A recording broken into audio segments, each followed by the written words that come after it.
District police Muktsar दी ਵੱਖ-ਵੱਖ ਟੀਮਾਂ ਵੱਲੋਂ ਪਿਛਲੇ 3 ਹਫ਼ਤਿਆਂ ਦੇ ਲਗਾਤਾਰ ਕੁਝ ਇਨਪੁट्स भी ਆਈਆਂ ਸੀਗੀਆਂ ਤੇ ਕੁਝ ਰਿਪੋਰਟਸ ਵੀ ਹੋਈ ਸੀ ਇਨਸੀਡੈਂਟ।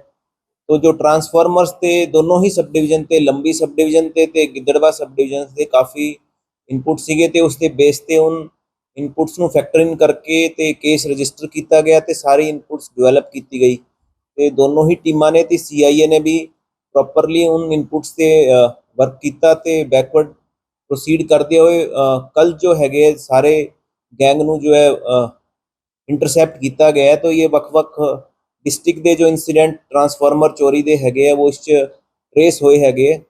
तो ये फरीदकोट मुक्तसर बठिंडा इवन फाजिलका के जो भी एडजॉइनिंग कुछ एरियाज थे इन्हों ने पिछले कुछ टाइम ते चोरियां की सी। Our teams have done a good job in the sense कि पिछे जितने भी इंसीडेंट होए है तो इन्होंने एक क्रैकडाउन किया है डेडिकेटेड। तो पहले केस जिमें 105 kg टोटल कॉपर की इन्होंने वालों रिकवरी इफेक्ट की गई है। तो एक जो इस एक्यूज गरीब सिंह है इसते फरीदकोट का रहने वाला है, इसते पहला परचे है। अंग्रेज सिंह है ये बठिंडे का रहने वाला है, एक गुरदिता सिंह है ये भी फरीदकोट का है। तो इन्होंने अलग अलग डिस्ट्रिक्ट के रहने वाले है, कोई मोगा का, कोई बठिंडा का, फरीदकोट का। तो इन्होंने मल्टीपल FIR रिलेटेड क्राइम ची पहला हुई है। तो इस टीम ने चंगा काम किया तो प्रॉपरली इसको इफेक्ट किया गया। तो जो भी लिंकेजेस इस फरदर तफ्तीश से आएंगे उसके हिसाब से कार्रवाई की जाएगी। सिमिलरली सैकेंड केस जोड़ा है इस भी गिद्दड़वा सब डिवीजन के कोरसपोंडिंग जो इंसीडेंट होए सी उस 3 लोगों की अरेस्ट की है। एक फगन सिंह है इससे पहला 11 परचे रजिस्टर है, मोगा का रहने वाला है। एक गुरप्रीत सिंह है ये भी मोगे का है, इससे भी पहला प्रीवियस FIRs है। एक हरदीप सिंह है ये लुधियाने का है। इसी बेस से इन्हों की पुछगिछ भी की गई तो फरदर जो 5 नाम होर फिगर हुए उन्होंने इस केस नॉमिनेट किया गया। तो इस काफ़ी चंगा टीम्स ने काम किया, मैटिकुलस इंटरव्यू तो क्वेश्चनिंग तो फिर आगे डिवेलप की गई है गल, तो आगे भी फरदर अरेस्ट आगे इफेक्ट की जाएगी तो रिकवरी भी और होने की संभावना है। तो इस केस भी 25 किलो कॉपर की इनिशियल रिकवरी हुई है। तो वी आर एक्सपैक्टिंग कि फरदर जब पुछगिछ होएगी तो उस बाकी भी होर केसेस ट्रेस होने की उम्मीद है।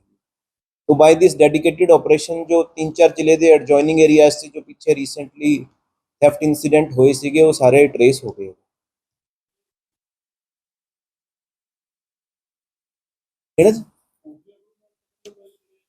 ये ना मल्टीपल थां ते रिपोर्ट्स हुई थी, किसी थां रिपोर्ट हो जाती तो परचा होया सीगा, जिवें इस च होया सीगा परचा 23/8 का। सिमिलरली लंबी वाला जो सीगा इस च भी ये परचा होया है अपना 223 27/8 का है कल का। तो इनपुट्स कई बार पिंडा लेवल पे होंदा कि इनपुट्स वो मतलब किसी पर्टिकुलर जगह का ना करके कॉमन एरिया होंदा, तो कोई स्पेसिफिकली अपना नाम नहीं लेके कंप्लेंट देंदा है। तो वो थोड़ी चीज़ हैगी, बट वो सारी चीज़ क्लब की गई, फैक्टर इन की गई। उसके बाद तो फिर पुलिस ने डेडिकेटेड एक्शन किया। SHO लंबी का इस प्रोफैशनली बड़ा इन्वेस्टिगेशन पे चंगा काम रहा है। SHO कोट भाई ने भी इस काफ़ी मेहनत की। अर्ली मॉर्निंग जो है इंटरसैप्ट करके रेड्स की गई तो उसके फरदर डिवेलप किए, इसनों सस्पैक्ट्स को आइडेंटिफाई किया, सस्पैक्ट्स की फिर आगे पुछगिछ ते गल आगे क्लीयर हुई। नहीं जिवें तुसीं देख रहे हो हैबिचुअल ऑफेंडर है इन्हां दे 11, किसी के 2 परचे, किसी के होर, तो मल्टीपल FIRs ऑलरेडी है। तो ये और भी पुराने केसेस ते इन्वॉल्व है।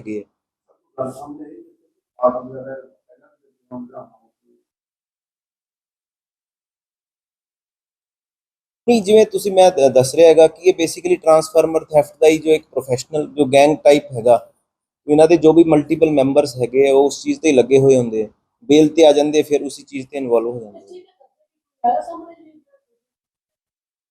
वो तुसीं जानते हो कि दसो कॉपर का ही कर दो। कॉपर का तफ्तीश जारी है, फिर दस दें कित्थे बेचदे सी की कर।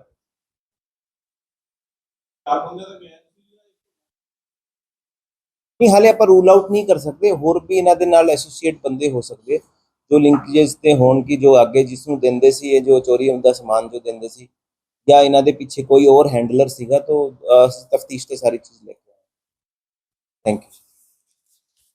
वो वाला तो फिर बाद से करना। हाँ जी सर।